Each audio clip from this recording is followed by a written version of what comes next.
So, yan guys. Ayan. So, gusto kong i-share sa inyo yung what's in my hospital bag. Yan. Siyempre, manganganak na tayo this week. Ay! Excited na ako. Nakapag-ayos na ako ng gamit ni baby saka nung akin. Yung hindi ko pa naayos yung gamit na lang ni Norbin. So, medyo nararamdaman ko na yung pagiging nervous system. Ay! Nervous system.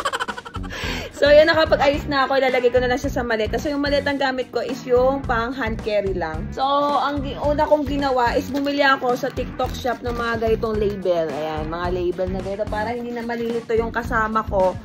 Kung asan yung damit ni baby, asan yung ganito, asan yung ganyan, asan yung ganito. Ayan, so ito na siya guys. Naka-ziplock na siya and meron na rin nakalagay kung anong araw susuotin ni baby yung ganong damit niya. So, ang ginayak kong damit ni baby is, ayan. Kasi yung day 1 niya. So, excited lang ako guys, pasensya na.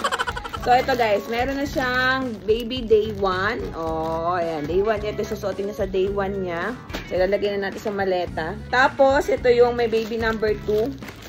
Ay, nakalagay na, meron ng pajama, meron na siyang long sleeve, meron ng bonnet, may booties, may pampers na rin nakasama. Ayan, so ilalagay na rin natin yan. Meron na rin akong baby set number 3, ganun din. And then yung baby going home, pag uwi niya dito sa Bugok House. So, syempre, nagpasobra pa rin ako ng, ito yung mga extra niya. Ito yung mga pang-burp, pang-burp cloth niya. Kunyari, mag-burp siya para hindi malungadan yung bubuhat sa kanya. Kasi nga, diba, CS nga ako, guys. So, medyo, hindi ko pa siya mabubuhat in my first day pagka-CS ko.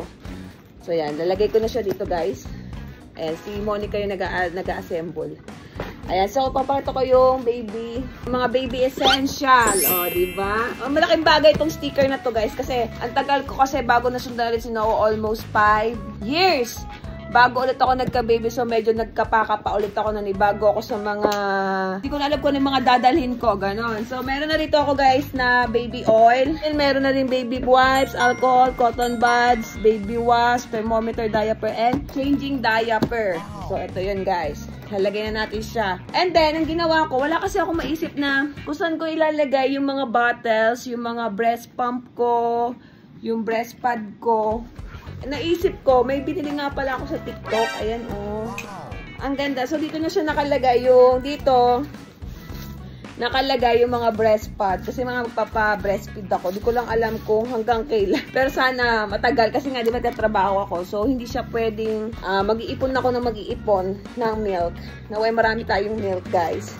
And then, nagdala rin ako ng sobrang, eto pa, nagdala ako ng, tawag dito, milk storage bag. Ayan, lagay ko na siya dyan. Para hindi na mahirapan yung mag-aasikaso sa akin. Kung asan si ganito, burara, ganyan. So, meron na rin akong pampers, extra pampers ni baby. Brush, panlinis. Kaya ako may brush na dala. Para kung wala man akong milk, may panlinis ako ng bottle. So, nagdala rin na tayo ng bottle, guys. Ayan, bottle wash. And syempre, ang aking breast pump. Ito yung breast pump. Namali ako guys. Isa lang nabili ko. So, magsasalit-salit na lang siya ng ganun. So, umorder pa ako. So, hindi pa siya darating. Mga 1 week pa. So, ito muna pagtsatsagaan natin. So, ito na yung kay baby. Kay baby Naomi. Ito na gagamitin niya. Ito na yung mga gamit niya. So, kasya ba? So, nagkasya naman siya guys. And then next is yung sa akin naman. Ayan. Ito yung naman yung akin. Oh, ayan. Meron ako mommy set, may pajama na, may medyas, may nursing bra. Ayan, ito na yan guys. So, nakasama na rin siya para madali na lang din hanapin yung mga things ko pag bibihisan ako. Hindi naman totally bibihisan. Pag gusto sabihin ko, pasuyong ako ng pandamit ko, di makikita na agad nila mommy set 1. O, diba? Kabog. So, sa mga mommies dyan, malaking bagay ito yung mga ganito. Naka-organize ka na para talagang hindi mahirapan yung kasama mo para hindi rin para hindi maguluhan. Nabulol na ako. Ayan, so ito, organize. Ayan, bali ang dala ko is 1, 2, 3. 3 guys. So 3 ba? Basta ayan, ito guys yung dala ko, 3. And then nagdala ako ng extra.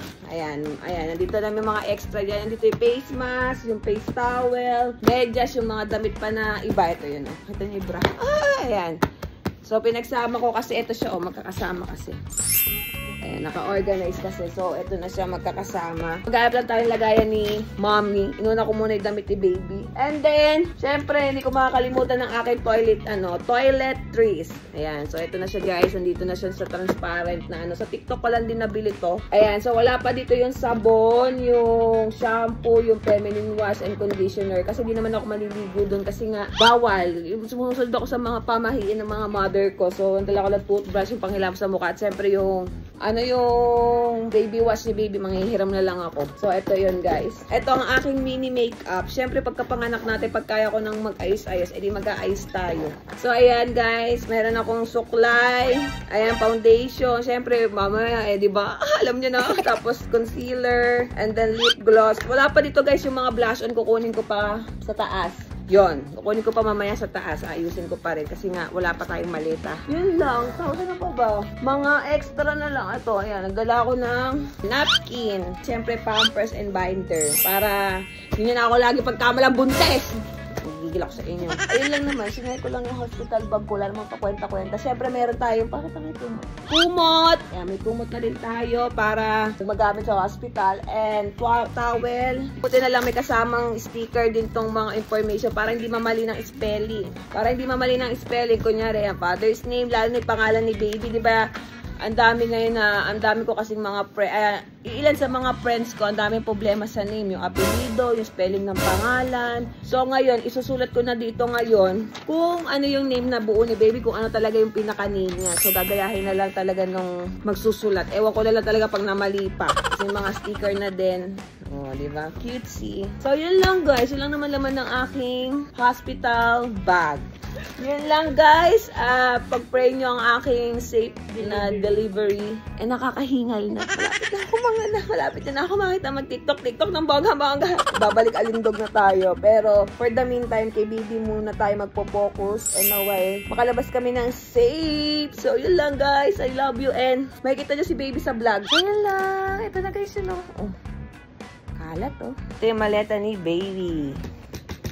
Di ba? Cutesy. So, ito yung backpack. So, yan lang. Share ko lang. Sa mga walang pake. I-scroll down yun. Scroll up pala.